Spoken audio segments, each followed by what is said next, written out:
সরকার কৃত্রিম বুদ্ধিমত্তা এআইকে দেশের উন্নয়ন ও আধুনিকায়নে একটি বড় সুযোগ হিসেবে গ্রহণ করেছে। এআই ব্যবহার করে স্মার্ট সিটি বিনির্মাণ এবং নাগরিক সেবাকে জনবান্ধব করা, শিক্ষা ব্যবস্থায় এআই অন্তর্ভুক্ত করার মাধ্যমে তরুণ প্রজন্মকে ভবিষ্যৎ কর্মক্ষেত্রের উপযোগী ও দক্ষ করে তোলার উদ্যোগ গ্রহণ করা হয়েছে।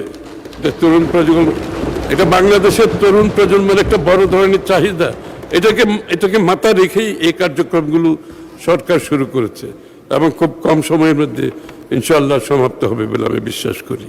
এ লক্ষ্যে আমাদের কর্মকৌশল নিম্নরূপ: তরুণ জনগোষ্ঠীর দক্ষতা, সৃজনশীলতা, উদ্ভাবনী শক্তিকে কাজে লাগিয়ে স্টার্টআপ, ফ্রিল্যান্সিং, কন্টেন্ট ক্রিয়েটর এবং এআই প্রযুক্তি নির্ভর উদ্যোক্তা তৈরি করা, সরকারি পরিকল্পনায় এবং সেবা প্রদানে এআই ড্রিভেন ডেটা সেন্টার ব্যবহার করে সিদ্ধান্ত গ্রহণকে আরও কার্যকর ও গতিশীল করা হবে। কৃত্রিম বুদ্ধিমত্তা ব্যবহার করে নাগরিক সেবার মান উন্নয়ন, প্রশাসনিক কার্যক্রমের দক্ষতা, স্বচ্ছতা ও জবাবদিহিতা বৃদ্ধি করা হবে। এসব উদ্যোগ বাংলাদেশকে একটি উদ্ভাবন নির্ভর, প্রযুক্তি সমৃদ্ধ ও আত্মনির্ভরশীল রাষ্ট্র হিসাবে রূপান্তরে গুরুত্বপূর্ণ ভূমিকা পালন করবে।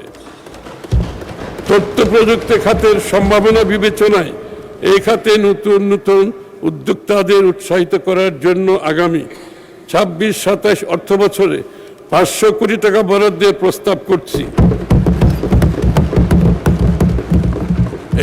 এটা প্রয়োজনে বাড়ানো হতে পারে।